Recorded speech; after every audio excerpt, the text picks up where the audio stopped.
Good morning dear students. बच्चों आज हमारा लेक्चर स्टार्ट हो रहा है नेक्स्ट एनएलएम के अंदर। कल हम लोगों ने बेटा न्यूटन्स फर्स्ट लॉ को स्टडी किया है, आज हम लोग न्यूटन्स सेकंड लॉ को स्टडी करेंगे। बहुत ही इंटरेस्टिंग है और बहुत सारे कॉन्सेप्ट्स आने वाले हैं इसके अंदर, न्यूटन्स लॉज ऑफ मोशन के अंदर। तो ध्यान से बेटा चैप्टर को फोकस करना, बहुत मजा आएगा इस चैप्टर के अंदर, बहुत ही शानदार चैप्टर है। ठीक है, तो कल बच्चों हम लोगों ने न्यूटन्स फर्स्ट लॉ कंप्लीट कर लिया। इसके बाद आज हम पढ़ने वाले हैं न्यूटन्स सेकंड लॉ।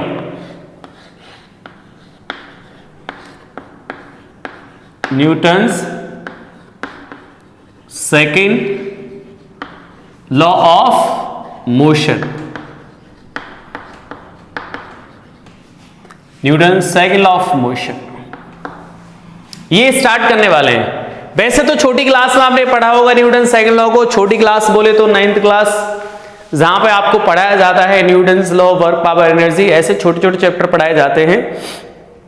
सही है, चलिए अब हमारा टास्क है सर बड़ी क्लास में हम कैसे पढ़ेंगे बेटा। बहुत ही इंटरेस्टिंग है ये, बहुत ही अच्छा कॉन्सेप्ट है Newton second laws of motion. ध्यान से समझो इसको, ठीक है। चलिए बेटा न्यूटन सेकंड लॉ मोशन का क्या मतलब है। देखो एक कॉमन सेंस से पहले बात करते हैं, ऐसी नेचुरल जो दैनिक जीवन वाली बातें। मान लो बेटा कोई बॉडी रेस्ट पे, आप उसको मोशन में लाना चाहते हो तो या तो पुश करोगे या पुल करोगे तभी मोशन आ पाएगी। पुश और पुल मतलब फोर्स अप्लाई करना, ठीक है, यानी बॉडी की स्टेट को चेंज करने के लिए फोर्स रिक्वायर्ड है। मान लो बॉडी मोशन में, बॉडी इज इन मोशन, तो आप इसकी स्टेट ऑफ मोशन को चेंज करना चाहते हो, रोकना चाहते हो तो फोर्स लगाना पड़ेगा। मोशन को इंक्रीमेंट देना चाहते हो तब भी फोर्स लगाना पड़ेगा। डायरेक्शन बदलना चाहते हो तब भी फोर्स लगाना पड़ेगा। तो इन्हीं सारी बातों को न्यूटन ने एक स्टेटमेंट में लिख दिया। न्यूटन ने क्या बोला कि बॉडी के अगर मोमेंटम को चेंज करना है, भाई रेस्ट पे तो मोमेंटम जीरो है, ठीक है। तो उन्होंने सारी चीजों को बेटा एक समराइज कर दिया एक लाइन के अंदर। उन्होंने क्या बोला कि अगर किसी बॉडी के मोमेंटम को चेंज करना चाहते हो तो फोर्स रिक्वायर्ड होगा। सही है, बॉडी अपने मोमेंटम को खुद चेंज नहीं कर सकती। जैसे आप कॉमन सेंस की बात है यार, कोई बॉडी रेस्ट पे, बताओ क्या खुद चलना स्टार्ट कर देगी? नहीं स्टार्ट कर सकती। मतलब अगर इसके मोमेंटम को चेंज करना है तो हमें फोर्स लगाना पड़ेगा। कोई बॉडी मोशन में इसको रोकना तो फोर्स लगाना पड़ेगा, डायरेक्शन को चेंज करना तब भी फोर्स लगाना पड़ेगा। मतलब हम लोग ये कह सकते हैं कि किसी बॉडी के मोमेंटम को चेंज करने के लिए फोर्स रिक्वायर्ड है। तो उन्होंने इसी चीज को बेटा स्टेटमेंट को वर्ड मतलब फिजिक्स की लैंग्वेज में लिख दिया। तो क्या बोला उन्होंने बेटा क्या लॉ दिया। लॉ जो क्या है उनका, जो बेसिक लॉ है वो क्या है? बेसिक लॉ बेटा ये है external force acting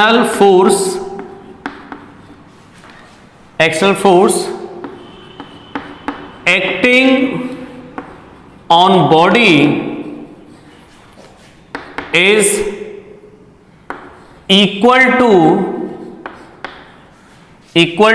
is equal to rate of change of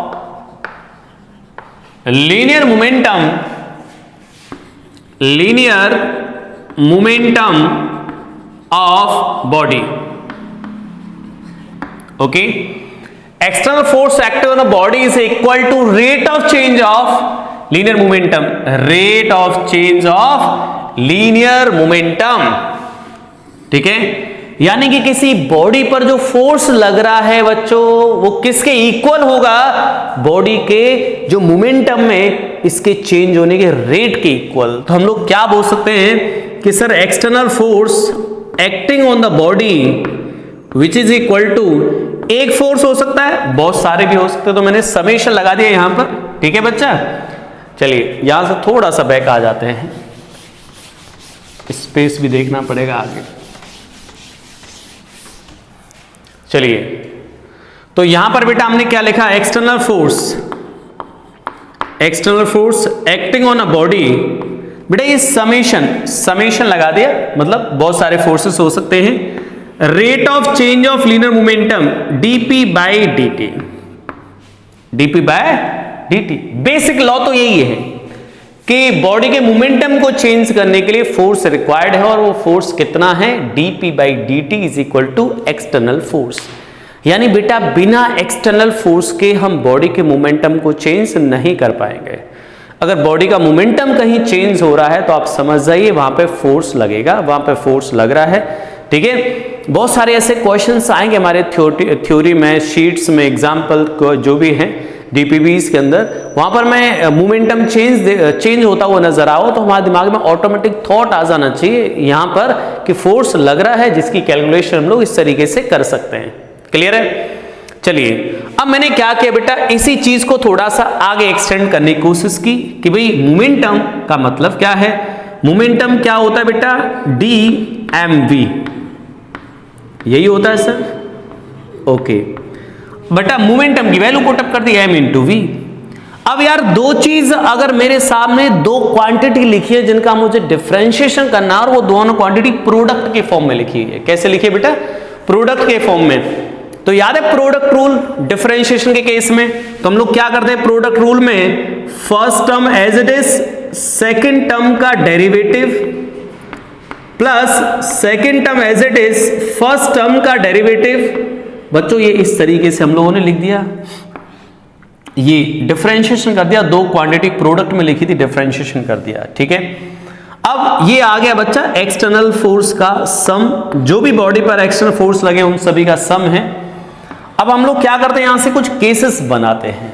cases कैसे, अगर बेटा ऐसा समझ लो मास वेरिएबल है, मास क्या है, variable, but v constant, velocity constant है। ऐसा किस केस में होता है, रॉकेट वाले केस में, समझ रहे हो। तो ये कहां कहां पर पॉसिबल है, रॉकेट पॉपुलेशन में, सही है, और वाटर फ्लोइंग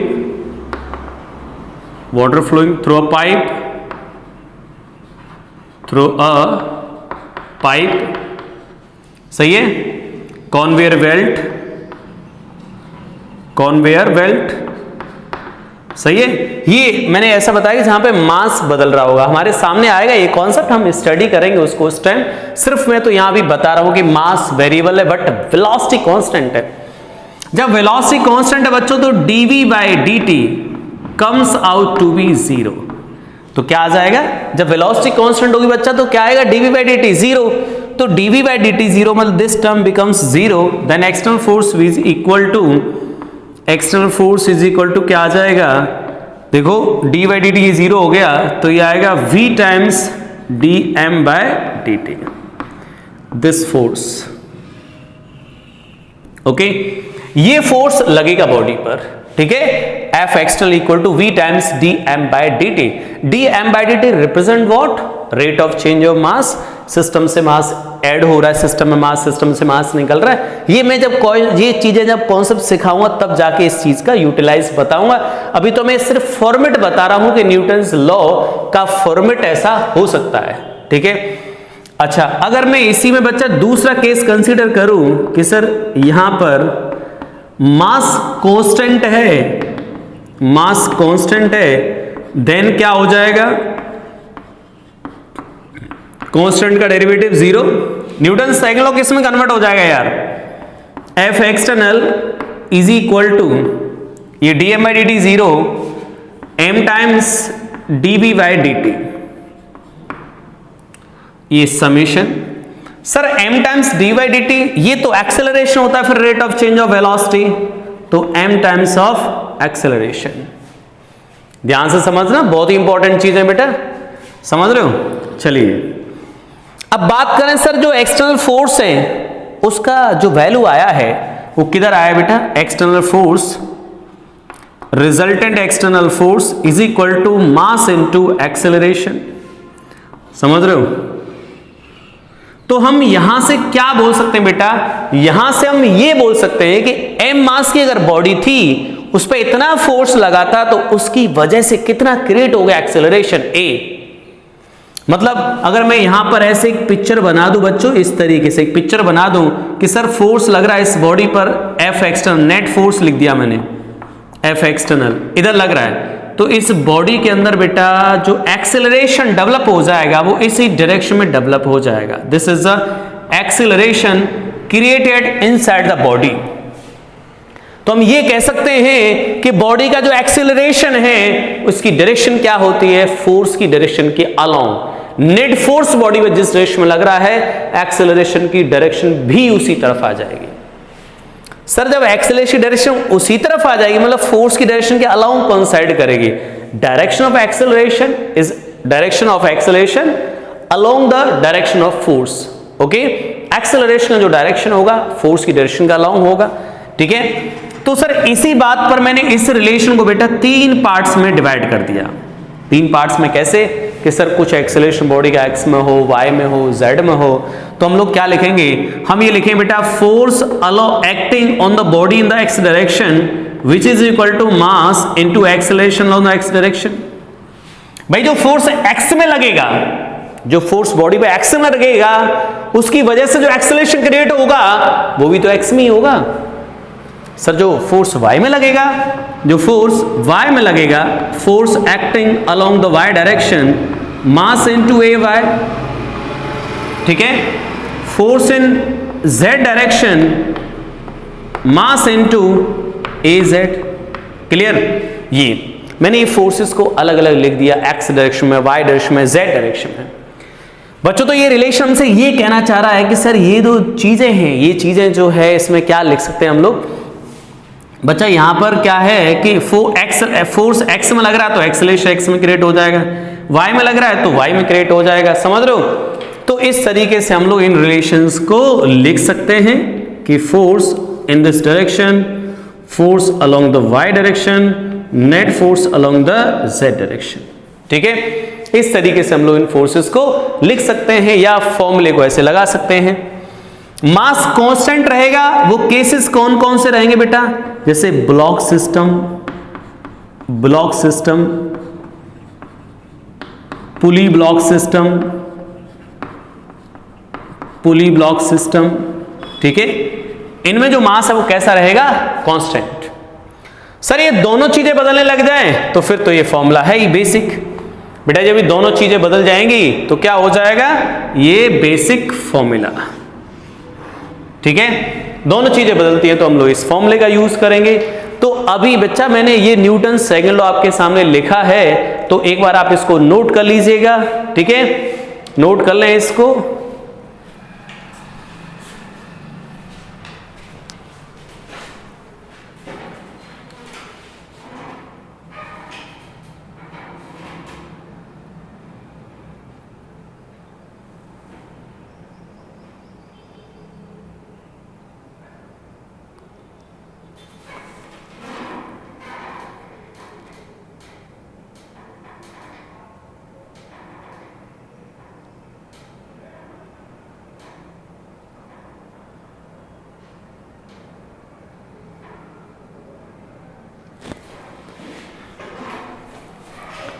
चलिए अब थोड़ा आगे बढ़ते हैं हम लोग। ठीक है, चलिए नेक्स्ट इसको हटा देता हूं बेटा यहां से। मैं न्यूटन सेकंड लॉ को स्टडी कर रहे थे हम लोग अभी। बेटा ये बहुत ही इंटरेस्टिंग चीज है न्यूटन सेकंड लॉ। अभी तो मैं इसके कॉन्सेप्ट सिखाऊंगा आपको, अभी मैं सिर्फ इसकी वैल्यूज, इसकी फॉर्मेट को लिखा है कि इतने इसके फॉर्मेट्स हो सकते हैं, इसको कैसे अप्लाई करेंगे, कैसे इसका थॉट आएगा, कितने सारे केसेस बनेंगे, ये सारी बातें हम लोग एक्सप्लेन करेंगे। ठीक है,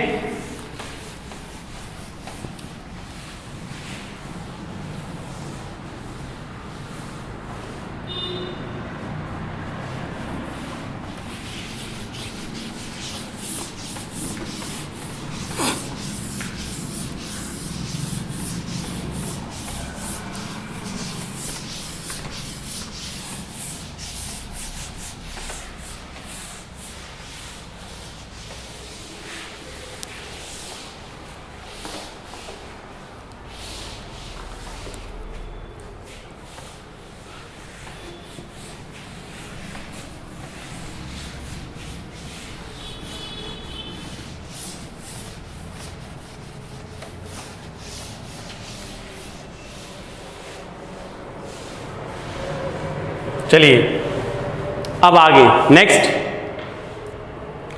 अभी हम लोग थोड़ा सा और समझाता हूं इस पर, न्यूटन सेकंड लॉ पर ही बात करते हैं बच्चों। जो मैंने अब फोर्स लिखा था, अभी ये जो फोर्स लिखा था उसमें क्या लिख देंगे, instantaneous force, because dp by dt जहां पर डिफरेंशिएशन की बात आ जाती है वहां पर हम कौन सी क्वांटिटी कैलकुलेट कर रहे होते हैं, इंस्टेंटेनियस। ठीक है सर, एवरेज फोर्स निकालना हो, एवरेज फोर्स,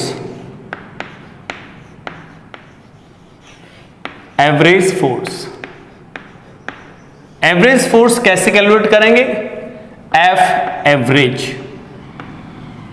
ऐसे लिख सकते हो, समझ रहे हो, delta P upon delta T. ठीक है, एवरेज फोर्स कैसे लिख पाओ बेटा, delta P upon delta T. Sir ये डेल्टा पी का डायरेक्शन किसके अलोंग होगा, फोर्स के अलोंग, या फिर हम बोल सकते हैं फोर्स का डायरेक्शन डेल्टा पी के अलोंग।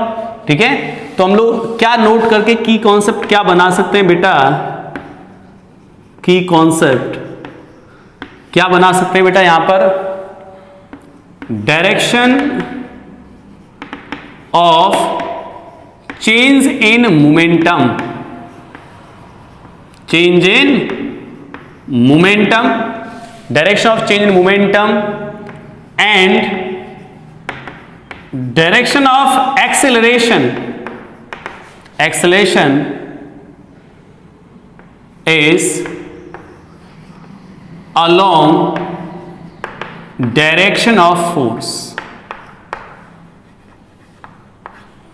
ठीक है बेटा, जो मोमेंटम में चेंज होगा या एक्सेलरेशन जो होगा उसकी डायरेक्शन किधर होगी सर, चाहे ये लीनियर मोमेंटम हो, चाहे बच्चों जो है एक्सेलरेशन हो, इसकी डायरेक्शन किधर होगी, फोर्स की डायरेक्शन में। अगर हम लोग एक पिक्चर से रिप्रेजेंट करें कि यहां पर ये बॉडी पर फोर्स लग रहा है इस डायरेक्शन में, फोर्स,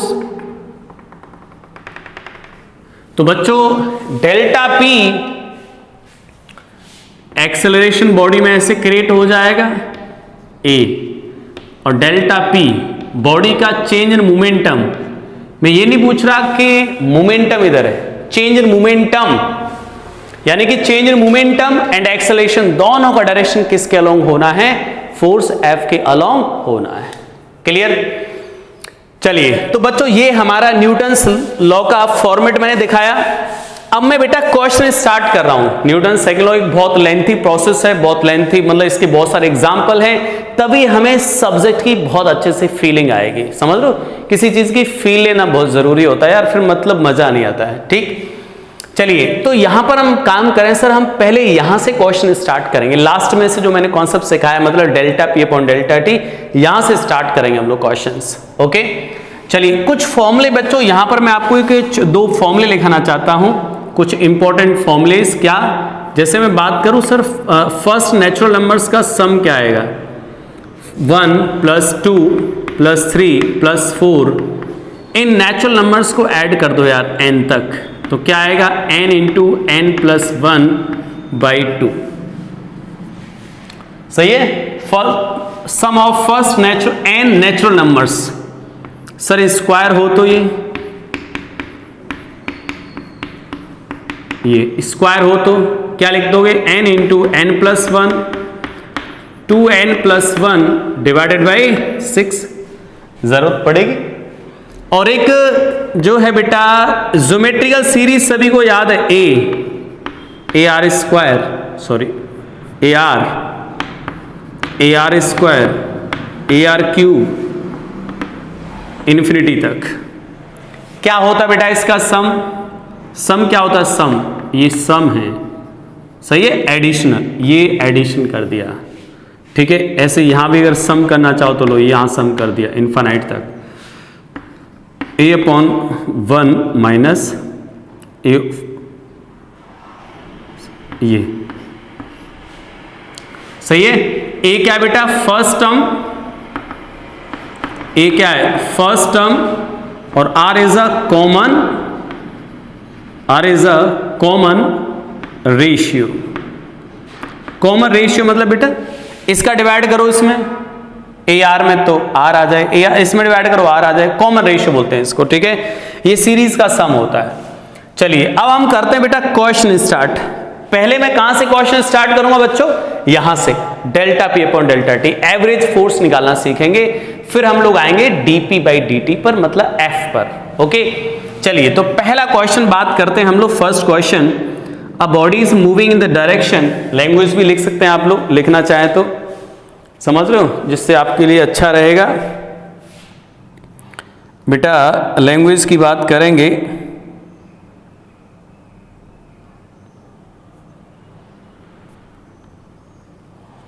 हाँ लैंग्वेज लिख सकते हैं। बॉडी मास 2 kg मूविंग लिख दें, if a body of mass 2 kg is moving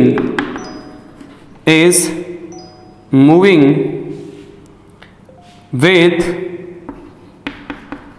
2 meter per second speed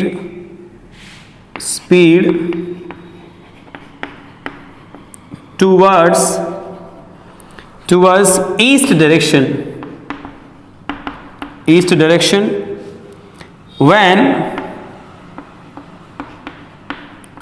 a force acts on its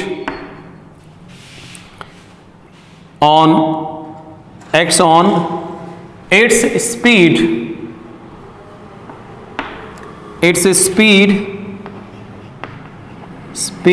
becomes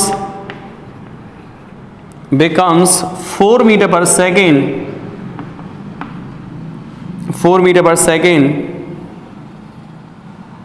towards west direction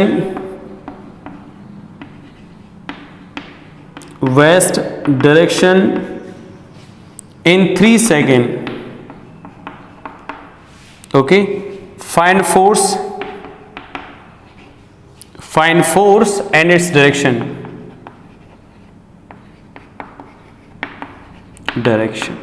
clear? ये हमसे पूछा है, body is moving towards the east direction, यानी कि बेटा अभी हम लोग फोर्स निकालना सीखेंगे। सर मुझे कैसे पता चलेगा कि एवरेज फोर्स पूछ रहा है मुझे इंस्टेंटेनियस? तो बेटा हम लोग काइनेमेटिक्स में कितनी बार पढ़ चुके हैं बताओ, कि किसी टाइम इंटरवल में कोई चीज पूछी जाती है तो वहां पर हम क्या कैलकुलेट कर रहे होते हैं, एवरेज वैल्यू, और किसी टाइम इंस्टेंट पर कोई वैल्यू पूछी जाती है वहां पर हम लोग इंस्टेंटेनियस वैल्यू कैलकुलेट कर रहे होते हैं। ठीक है, तो ये क्या बोल रहा है, 3 सेकंड में सब कुछ हुआ, 3 सेकंड में ये सब कुछ हुआ, तो 3 second is a time interval, तो यहां पे हम वैल्यू कौन सी वैल्यू कैलकुलेट करेंगे हम लोग, एवरेज वैल्यू। ठीक है, चलिए तो एवरेज वैल्यू कैसे कैलकुलेट कर सकते हैं sir, first moving towards the east direction, तो ये ईस्ट में जा रहा था, यस, इसकी इनिशियल वेलोसिटी ये थी 3i कैप लिख सकते हो, सॉरी 2 है, 2i कैप लिख सकते हो। बाद में किधर गया, वेस्ट में, कितनी वेलोसिटी से, 4 मीटर पर सेकंड से, 4 माइनस i कैप लिख सकते हैं फाइनल वेलोसिटी। ठीक है, this initial velocity, final velocity. Okay, अब हम बात कर रहे हैं सर ये फोर्स कितना लगेगा, तो फोर्स के लिए हम लोग क्या लिखते हैं बच्चों, यहां पर लिख देते हैं फोर्स की वैल्यू क्या आएगी, delta P upon delta T। तो हम लोग क्या लिख सकते हैं, delta P mass into final velocity minus initial velocity divided by delta T। ठीक है, कितना आ गया बेटा, मास कितना इसका, मास कितना 2 kg हो गया। फाइनल वेलोसिटी कितनी बेटा 4 minus i cap minus initial कितनी है 2 i cap divided by 3 second.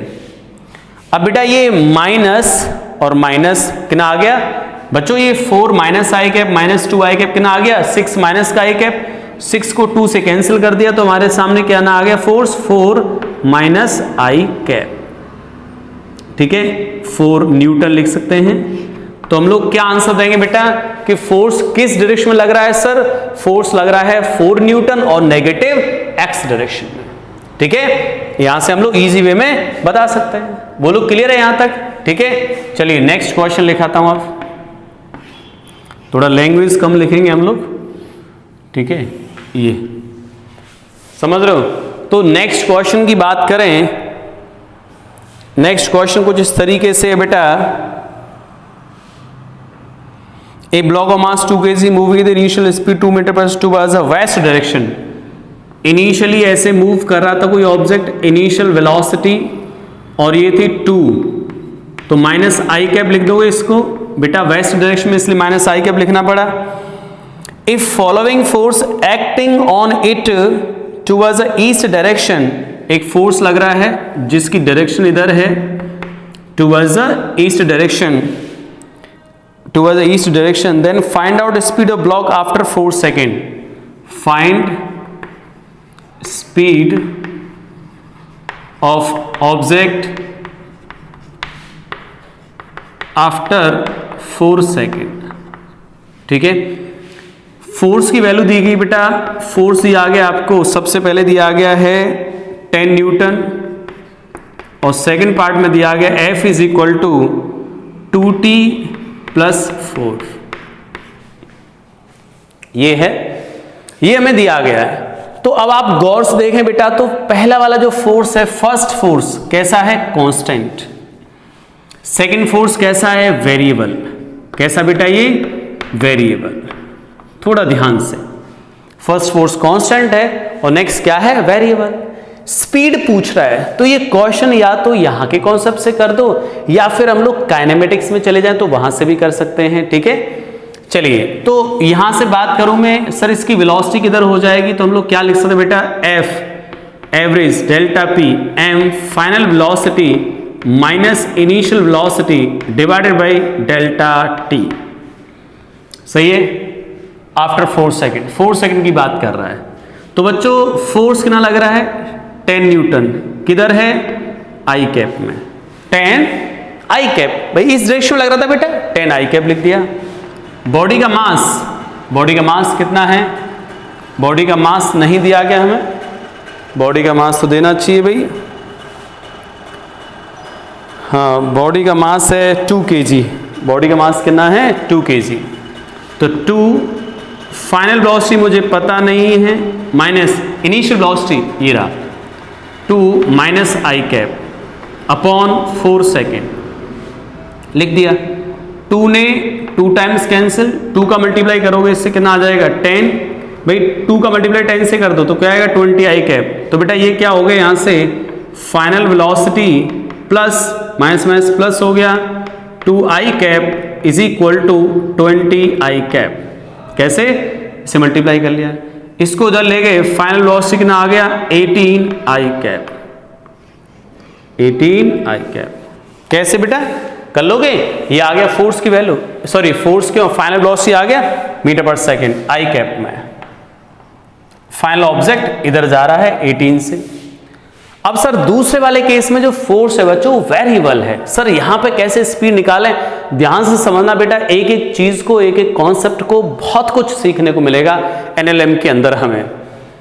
चलिए पहला वाला पार्ट तो सॉल्व हो गया सर. अब सेकंड पार्ट की बात करूं सर, सेकंड पार्ट कैसे सॉल्व करें. सेकंड पार्ट में तो फोर्स की जो वैल्यू है वो कैसी है, वेरिएबल है. फोर्स टाइम पे डिपेंड कर रहा है, टाइम पे डिपेंड कर रहा है, टाइम पे डिपेंडेंसी है उसकी, तो हम लोग टाइम पे डिपेंडेंसी देख रहे हैं फोर्स की. तो फिर सर वेलोसिटी कैसे कैलकुलेट होगी उस केस में. तो बच्चों इसके लिए क्या करो, अब हमें ये तो पता चल गया यार वेलोसिटी फोर्स कांस्टेंट नहीं है, तो ये चीज हम अप्लाई नहीं कर सकते. ठीक है, ये टाइम इंटरवल के अंदर, तो ये भी समझ आ गया कि सर ये जो फॉर्मूला एप्लीकेबल होगा ये किसके लिए एप्लीकेबल होगा, कांस्टेंट फोर्स के लिए. अगर ये फोर्स वेरिएबल है तो delta P upon delta T ऐसे नहीं लिख सकते. तो इसका मतलब ये रिलेशन वैलिडिटी क्या हो जाएगी इसकी, वैलिडिटी. वैलिडिटी क्या लिख दोगे बेटा इसकी, F must be constant. Force को कैसा होना पड़ेगा, कांस्टेंट होना पड़ेगा, तभी ये रिलेशन वैलिड हो पाएगा. वेरिएबल पे तो वैलिड ही नहीं होगा. अरे भाई वेरिएबल पे कैसे वैलिड हो जाएगा, ये वेरिएबल पे तो वैलिड ही नहीं हो सकता. चलिए यहां पर आ गए, अब force F is equal to m a को क्या लिख दूं बेटा, dv बाई dt लिख दूं, और वैल्यू कितनी दिया इसकी 2t प्लस 4. इसको मास की वैल्यू है 2 kg, 2 into d v is equal to 2t plus 4 into d t. घबराने की कोई जरूरत नहीं है, लगा दे लिमिट. जीरो टाइम पर क्या है, शुरुआत में जीरो टाइम पर, जब टाइम जीरो था तो वेलोसिटी किस डायरेक्शन में थी, या तो ऐसे लिख दो बेटा, प्लस और माइनस ले लो आप लोग, तो ये -2 लिख दूं, इस डायरेक्शन को मैंने माइनस ले लिया तो ये डायरेक्शन पॉजिटिव आ जाएगी, जो भी होगी। 4 सेकंड पे वेलोसिटी क्या होगी ये हमसे पूछा है बेटा, 4 सेकंड वेलोसिटी क्या होगी ये हमसे पूछा है। तो अब सारे बच्चे इतना तो जानते हैं कि इंटीग्रेशन कैसे किया जाता है, आसानी से आप लोग कर सकते हो, ठीक है, इंटीग्रेशन तो कर सकते हो यार। तो हम लोग यहां से वेलोसिटी कैलकुलेट कर देंगे, तो वेलोसिटी कितना आ जाएगा तो आप लोग चेक भी कर लेना। इसकी जो वेलोसिटी आ जाएगी बच्चों, इसकी वेलोसिटी आ जाएगी जो है 14 मीटर पर सेकंड ईस्ट पॉजिटिव, यानी इसका जो आंसर आ जाएगा वो आ जाएगा 14 मीटर पर सेकंड और ईस्ट डायरेक्शन में, किधर, इस डायरेक्शन में, ठीक है। नोट कर लो आप लोग इसको, अच्छे अच्छे क्वेश्चंस की बात करेंगे यार हम लोग अभी।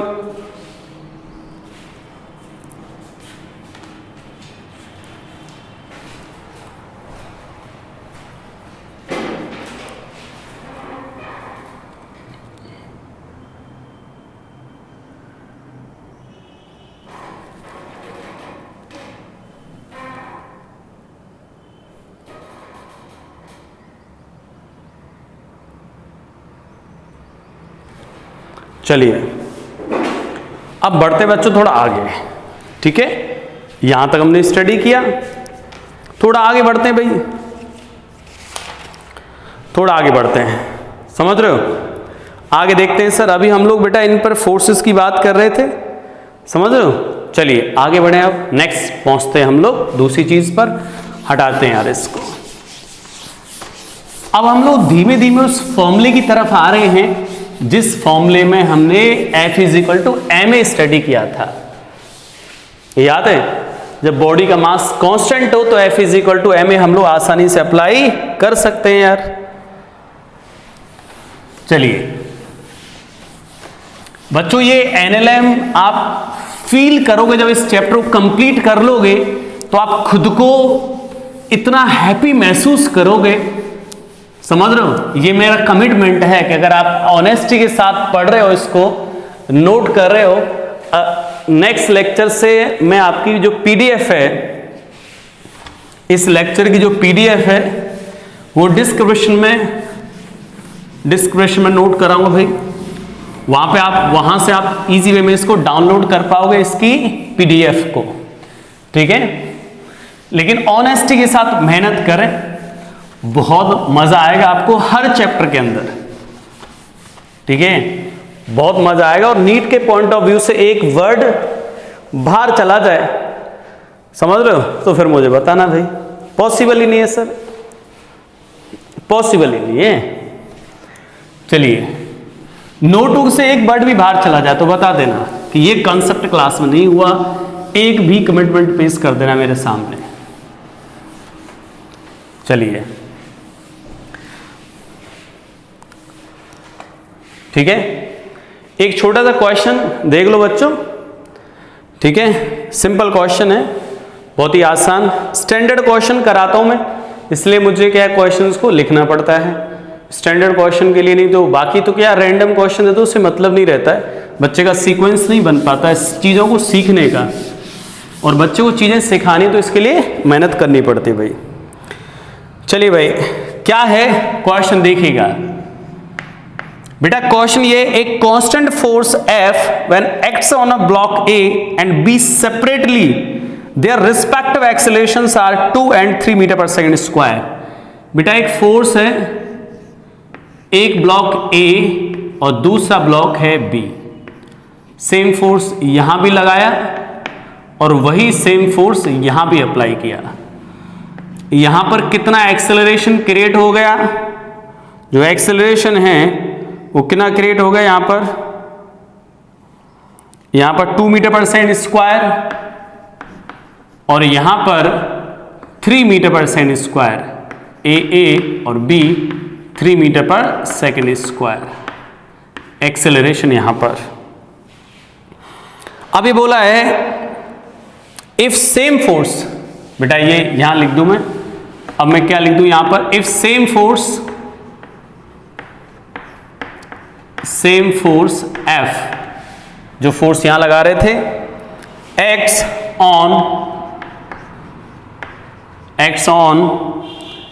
Composite block, composite block of A and B, A and B, then find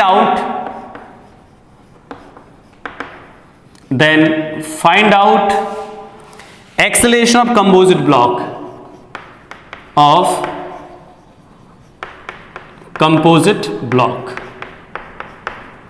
okay, composite block का एक्सेलरेशन पूछा है, क्या आएगा बच्चों? जब सेपरेटली लगा रहे थे इतना आ रहा था, कंपोजिट का क्या एक्सेलरेशन आएगा तो आप खुद कर सकते हो यार। बॉडी का मास देखो यहां बदलेगा क्या? बॉडी का मास तो कांस्टेंट रहेगा सर, और जब मास कांस्टेंट रहेगा तो F = ma अप्लाई कर सकते हो आसानी से यार। तो हम लोग यहां पे जब अप्लाई करेंगे इस जगह पे F = ma, तो क्या लिख दो बेटा सॉल्यूशन के केस में? क्या लिखोगे? यहां पर फोर्स अप्लाई किया इतना, मास का पता नहीं था सर, और एक्सेलरेशन था 2, ठीक है। सेकंड पे अप्लाई किया तो मास का पता नहीं था बट एक्सेलरेशन था 3। जब हम लोग इसी रिलेशन को बेटा फर्स्ट ए पर अप्लाई किया, सेकंड पर कंपोजिट पे अप्लाई करें तो क्या आएगा? ma प्लस mb, और वैल्यू ऑफ एक्सेलरेशन ये हमसे पूछा है, ठीक है, ये वैल्यू हमसे पूछी है। तो इसके लिए हमें ma और ma ये चाहिए बेटा। ma कितना आएगा यहां से? F/2 plus F/3 into a। बच्चों कितना आ गया यहां से? F6 एलसीएम ले लो, और यहां कितना आएगा? 3 + 2, यहां पर F इंटू a हट गया यहां से, ये a की वैल्यू कितनी आ गई बेटा? 6/5 मीटर पर सेकेंड स्क्वायर। कर सकते हो यार, आसानी से कर सकते हैं इजी वे में, ठीक है। बहुत ही अच्छा क्वेश्चन है, सिंपल। चलिए अब देखते हैं नेक्स्ट क्वेश्चन। ये हो गया, इसके बाद जो है नेक्स्ट क्वेश्चन लिख लेते हैं। अच्छा क्वेश्चन नेक्स्ट, इसी टाइप का क्वेश्चन बेटा, बिल्कुल सिंपल। मैं लैंग्वेज लिखूंगा इस क्वेश्चन की, जिससे आपको ये आइडिया रहे क्या है ये क्वेश्चन। लैंग्वेज ये है बेटा, व्हेन फोर्स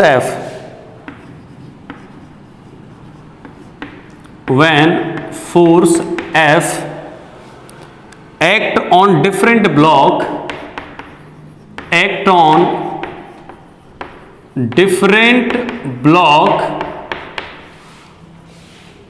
M1 M2 समझ रहे हो, और Mn, different block separately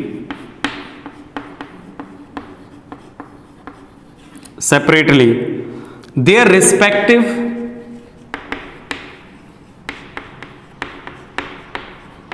respective accelerations are 1, 1/2, 1/3 ... 1/n metre per second square. Okay, इनके एक्सेलरेशन अलग अलग है। Then find out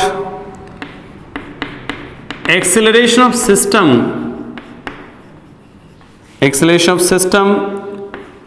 when some force same force act on combination of all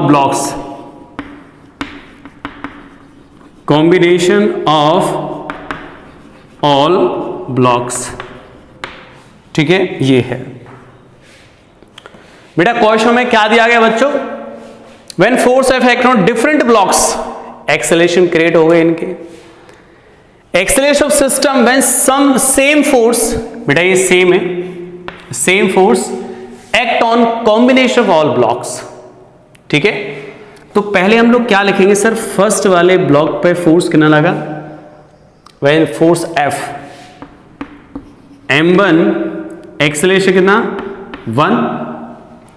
second वाले force same, मास M2 acceleration 1/2, acceleration कितना? 1/2। F M3 acceleration 1/3। Clear? इसी तरीके से हम लोग लिखते चले जाएंगे last block mn acceleration 1/n। ठीक है, यहां से बच्चा m1 की वैल्यू जो आएगी, m1 की वैल्यू निकाल सकते हो, चलो बाद में देखेंगे इनकी वैल्यूज को। तो जैसे सेम क्वेश्चन है बिल्कुल जैसा यहां था, या 2 फोर्स है, यहां पर n मासेस रख लिए हम लोगों ने। जब इसी फोर्स को बेटा कंबाइंड सिस्टम पे लगाओगे तो क्या इक्वेशन लिखोगे, m1 plus m2 plus m3 plus last में m into n into acceleration of the system. यार बात करें m1 की, तो m1 की वैल्यू क्या आएगी, यहां से f के इक्वल प्लस m2 की वैल्यू सर तो 2 इधर चला जाएगा तो 2f हो जाएगा, ये 3f हो जाएगा और n इंटू एफ हो जाएगा इंटू a और ये f। बच्चों यहां से f तो कॉमन लेके कैंसिल कर दें यार, क्या बचा 1 प्लस 2 प्लस 3 प्लस ये n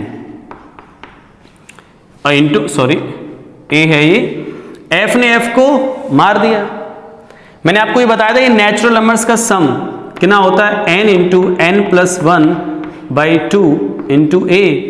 तो एक्सेलरेशन की वैल्यू क्या आ गई बच्चों, यहां पर a का वैल्यू आ गया 2/n प्लस 1 इंटू n, ये मीटर पर सेकेंड स्क्वायर। ठीक है, ये आ गया एक्सेलरेशन। समझ रहे हो, कर सकते हैं आसानी से यार, सिंपल है बहुत। अच्छा एक क्वेश्चन और लिख दूं मैं यहां पर, मोमेंटम ऑफ पार्टिकल, मोमेंटम, चलिए नेक्स्ट स्लाइड में लिखता हूं, एक बार बना लो आप लोग यहां तक। ठीक है, बना लेंगे एक बार इसको यहां तक बेटा, इसकी फोटो क्लिक करनी पड़ती है मुझे तुम्हारे बोर्ड की, समझ रहे हो, पीडीएफ बनाने के लिए फोटो जरूरी है इसकी।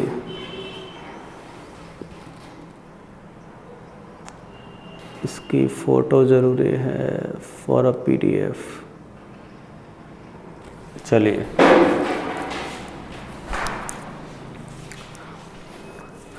बच्चों नेक्स्ट देखते हैं अब।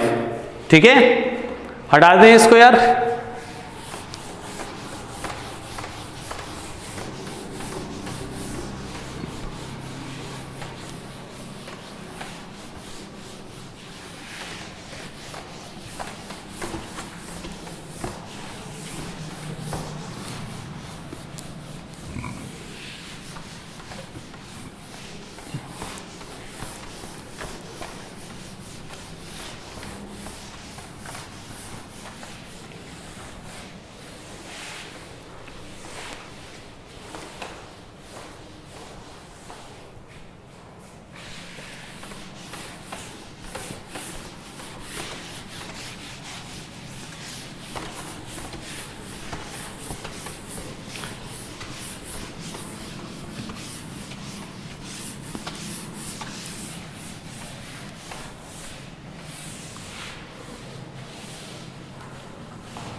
चलिए एक क्वेश्चन लिख लो यार, सही है, एक क्वेश्चन लिख लो बेटा।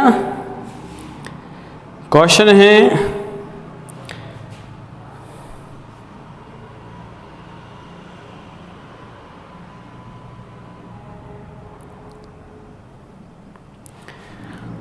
बच्चों,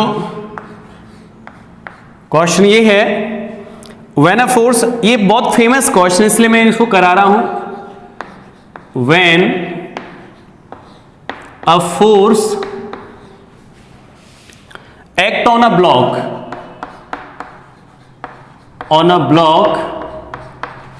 ठीक है, component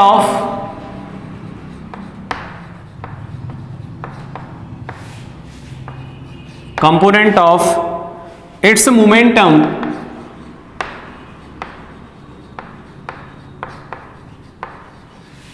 momentum along x and y axis change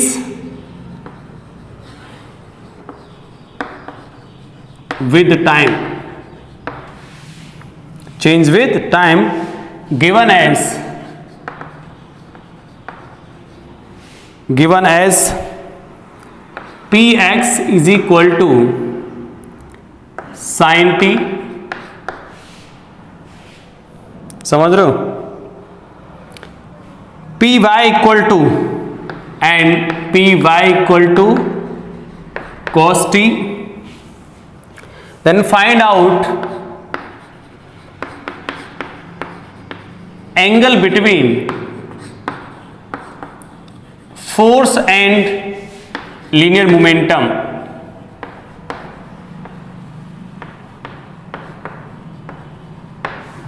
ठीक है, ये बच्चों मोमेंटम दे रखा है, फोर्स निकाल सकते हो यार dp बाई dt से।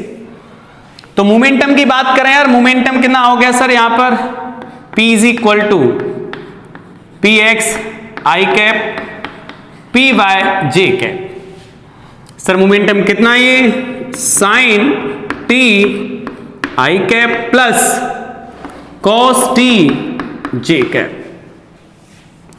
फोर्स निकालने के लिए dp upon dt by Newton's second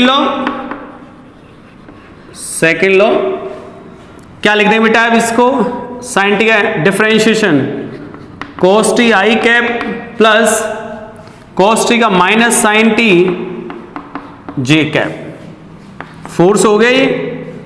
अब इनका डॉट प्रोडक्ट करते हैं, F dot P. Sir angle के लिए मैक्सिमम केस में बेटा जब दो वेक्टर आ जाएं तो वहां पे मैक्सिमम केस में मैक्सिमम टू मैक्सिमम वहां पे डॉट प्रोडक्ट यूज करते हैं हम लोग एंगल बताने के लिए, ठीक है। तो F डॉट पी कितना आया, F डॉट पी देखो ये कॉस ये साइन क्या आ जाएगा, sine t into cos t, ये इंटू ये तो प्लस है, ये minus sine t into cos t, ये क्या आ गया जीरो। तो दो वेक्टर का डॉट जीरो है, इसका मतलब वेक्टर परपेंडिकुलर है, तो हम लोग क्या लिख सकते हैं, F vector and P vector are perpendicular to each other,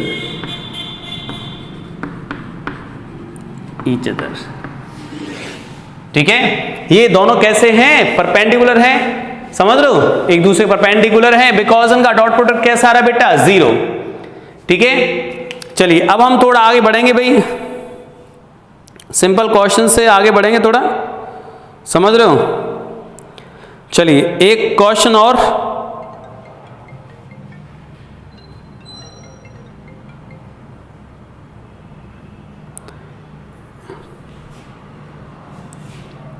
एक सिंपल क्वेश्चन और लिख दे रहा हूं बेटा यहां पर मैं, if velocity of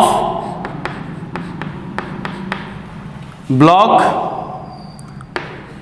of mass 2 kg change with x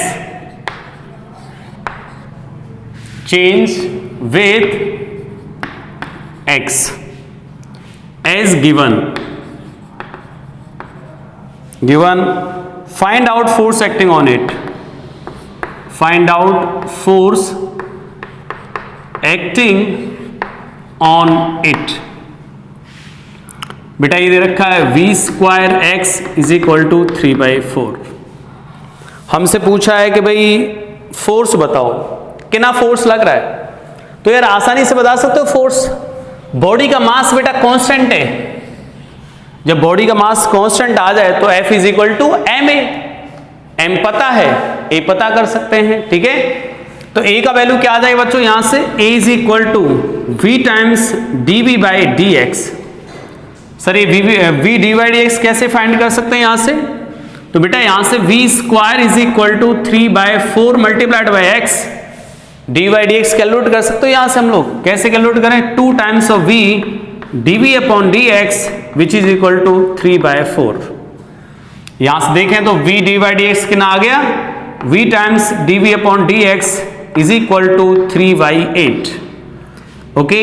तो यहां से अब v की वैल्यू बेटा v d by d x कितना हो गया ये एक्सेलरेशन आ गया 3/8, तो ये 3/8 the value of acceleration. Force acting on a body ma, m का वैल्यू 2, 3/8 कितना आया 3/4 न्यूटन। सही है, ये लग जाएगा फोर्स बॉडी पर, समझ रहे हो।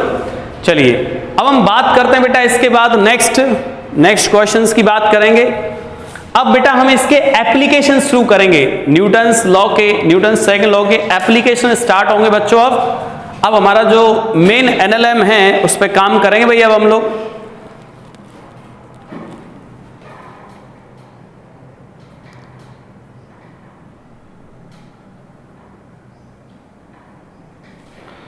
चलिए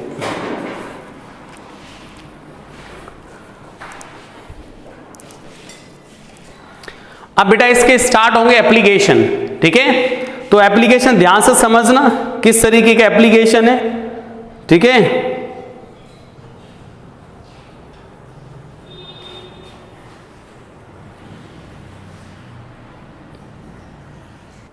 ओके स्टूडेंट्स, बच्चों अब मैं यहां पर न्यूटन सेकंड लॉ के बेटा हम लोग एप्लीकेशन स्टार्ट करेंगे, लेकिन उनसे पहले मैं आपको कुछ कॉन्सेप्ट लिखा देता हूं एप्लीकेशन स्टार्ट करने से पहले, ठीक है। सबसे पहले बेटा हमें थॉट का आना बहुत जरूरी है। थॉट सही है, कैसे आएगा।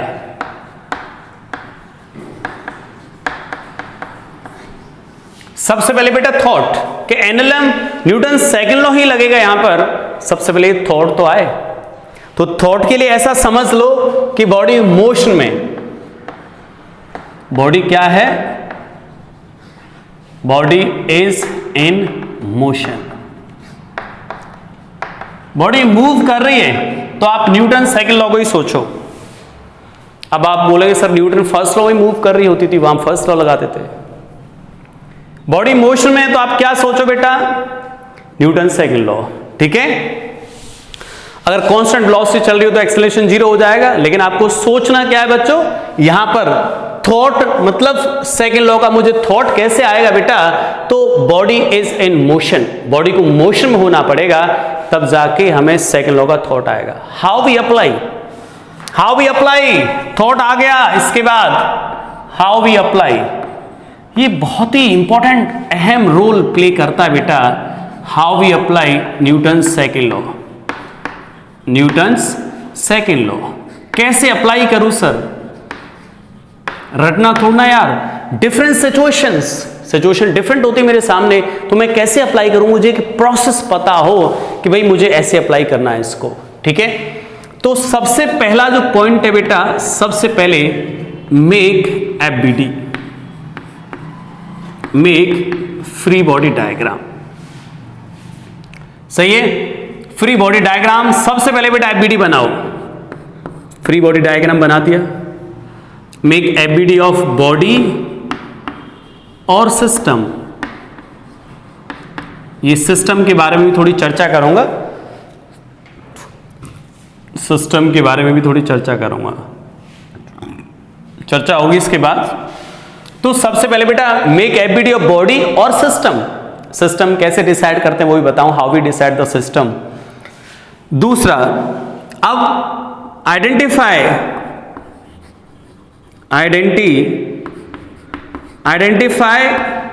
डायरेक्शन ऑफ एक्सेलरेशन, ये पता करना बहुत जरूरी है। Second, third point, resolve all the forces along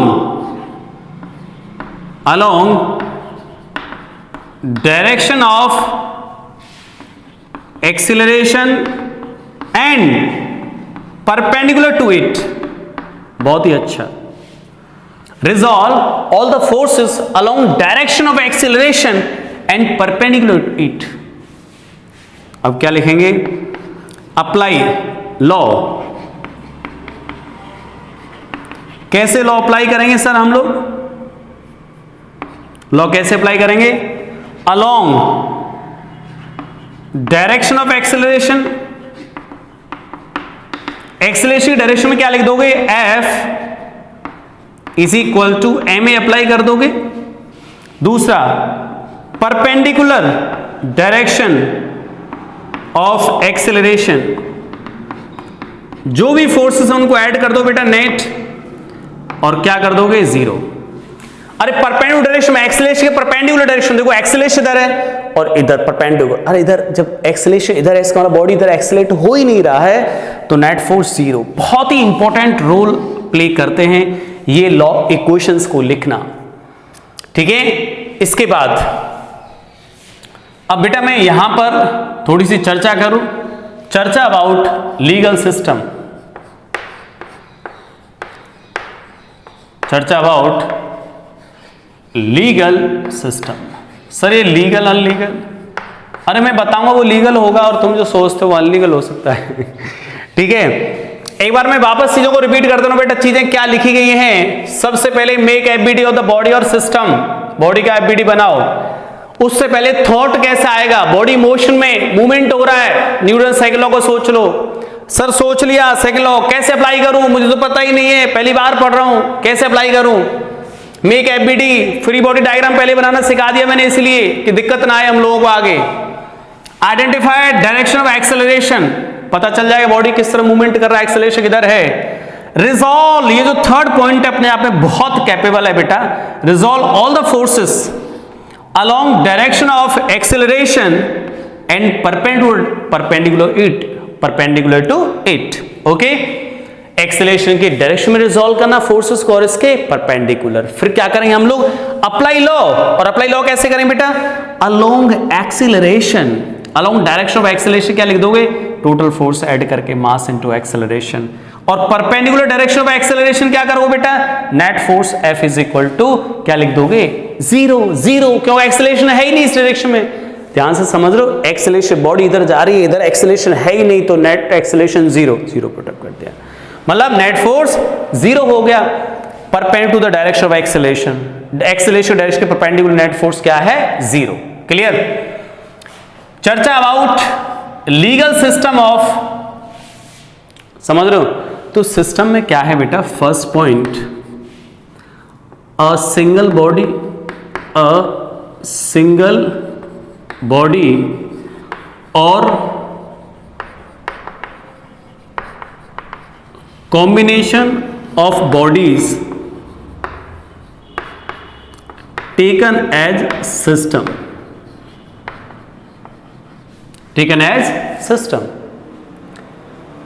जब आप सिंगल बॉडी को सिस्टम में लोगे कहीं कोई दिक्कत नहीं आएगी। जब हम लोग कॉम्बिनेशन बॉडीज, बेटा ये कॉम्बिनेशन बॉडीज सिस्टम में कंसीडर करोगे तब थोड़ा सा एक पॉइंट ध्यान रखना पड़ता है। क्या ध्यान रखना पड़ता है, हालांकि तुम बायो बैकग्राउंड से हो तो हम एक सिंगल बॉडी का एफबीडी बनाएंगे तो कोई दिक्कत नहीं आएगी, सिस्टम का बनाओगे, combination bodies taken as system, तो वहां पे क्या ध्यान रखोगे, लीगल सिस्टम की क्या पहचान है सर, लीगल सिस्टम और valid system.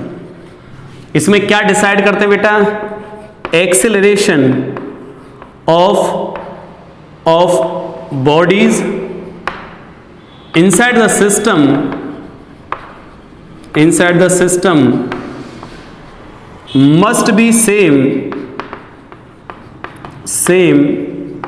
in direction as well as in magnitude। क्या बोला बेटा मैंने, लीगल सिस्टम कैसे डिसाइड करते हैं कि बॉडीज का जो एक्सेलरेशन है वो कैसा होना चाहिए, मैग्नीट्यूड में भी सेम, डायरेक्शन में भी सेम। कैसे, देखो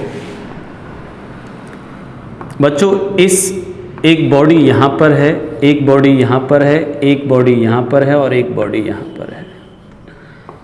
ये आपको पता है, अंडरस्टूड है कि ये सिस्टम, ये बॉडी डाउन जा रहा है किसी एक्सेलरेशन ए से, तो इसी से ये जाएगा, इसी से ये जाएगा। अब हम सिस्टम में क्या कंसीडर करेंगे बताओ, this is a valid system. क्यों बेटा, बताओ क्यों, इसलिए कि दोनों का एक्सेलरेशन सेम और मैग्नीट्यूड भी सेम है, मतलब दोनों एक्सेलरेशन की डायरेक्शन सेम और मैग्नीट्यूड भी सेम। अगर कोई बोलता 1 2 का जो 1 और 2 को इंक्लूड करके जो सिस्टम बनाया दैट इज वैलिड लीगल, और बेटा 2 और 3 को वैलिड कर 2 और 3 को system invalid, invalid, direction different, direction different, ठीक है। डायरेक्शन अलग अलग है सर एक्सेलरेशन की, इसकी डायरेक्शन इधर थी और इसकी इधर हो गई, यानी कि जो थर्ड वाला सिस्टम है, यानी 2 और 3 को मिलाकर हम एक सिस्टम नहीं बना सकते। सिस्टम हम कहां से बना सकते हैं? सिर्फ और सिर्फ 1 और 2 के बीच सिस्टम बनाया जा सकता है, because 1 and 2 have the same acceleration in magnitude as well as in direction. Okay, तो बच्चों अब मैं इसके जो एप्लीकेशंस है वो नेक्स्ट क्लास में सिखाऊंगा। नेक्स्ट क्लास आपके लिए बहुत इंपॉर्टेंट होगी। आज हम लोगों ने एज ए इनिशियल जो है उसकी एक शुरुआत एनएलएम न्यूटन सेकंड लॉ की उसको स्टडी किया है। इसके बाद हम लोग नेक्स्ट क्लास में स्टडी करेंगे application of Newton second law, बहुत ही इंपॉर्टेंट क्लास होगी। चलिए हो गए स्टूडेंट, थैंक्स फॉर वॉचिंग।